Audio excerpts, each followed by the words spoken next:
So this is the Hewlett-Packard 8453 diode array UV-Vis spectrometer. So you can see that there are two boxes. There's one here and one here.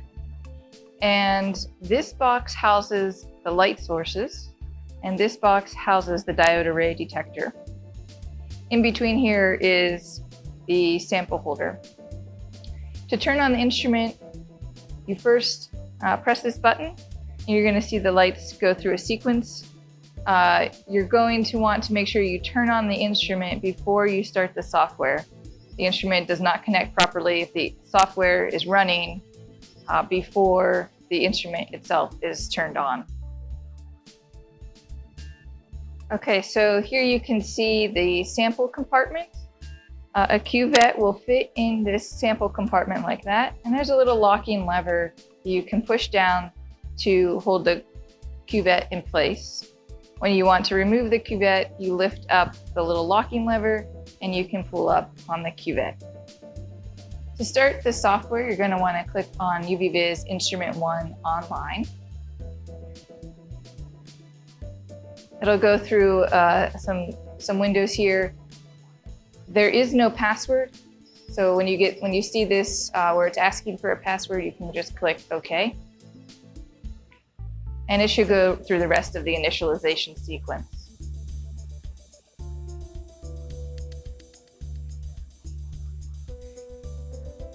Okay, before you run a sample, you want to let the lamps warm up for about 10 to 20 minutes. To let the lamps warm up, you click on Instrument, Lamps, and you want to make sure that both the deuterium lamp and the tungsten lamp are on. So then the next thing you're going to do is run a blank spectrum. There's nothing in the cuvette holder. I'm just running an air background at this point. What I want to do is make sure that the blank has very low signal. And so this is what will pop up. This says last blank spectrum. And so you can see here that there's just a little bit of noise and a lot of noise out. This is at about 1100 nanometers. This is completely normal. This looks good. And notice that the absorbance units here are 0.001. So this is less than 0.001 noise. This is fantastic. If you see maybe some sort of shape here or large noise, make sure that the lamps are on first, but then wait a few minutes. If the lamps are on, wait a few more minutes, and then take the blank spectrum again. It's likely that the lamps just haven't had enough time to warm up.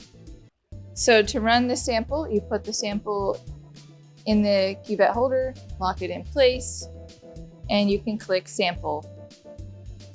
You'll hear the shutters on the spectrometer clicking. This signifies that it's working properly, and the spectrum will appear on screen.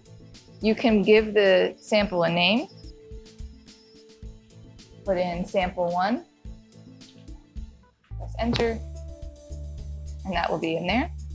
Down in this sample result table, you'll have a sample number, and you put in the name here if you would like to. If you're running more than one sample, it's convenient to label them. And then it will also give you the absorbance. So fixed wavelengths is a really convenient tool. If you click on Setup, you can select which wavelengths are going to be the ones that that are being recorded in the table. So I could add a few other wavelengths here if I wanted. You'll see that 2 lines appear on the spectrum and 2 columns appear on the table. You can just keep running samples and click another sample here. It'll add a new row to our table below. A new spectrum will show up as well. If you don't know what the wavelengths are that you are interested in, you can go to Task and then select Spectrum Peaks, and it will label those peaks and valleys for you. So it looks like we have a peak at 408 nanometers and one at 630 nanometers, for instance.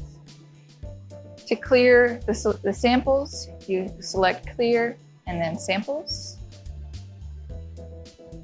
And that will remove all of the samples from the screen.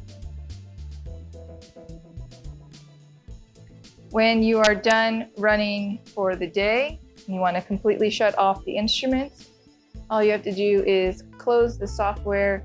You do not need to save methods. If you want to save results, make sure that you do that, and then click OK. The software will shut down, and then you will turn off the instrument using the button on the side.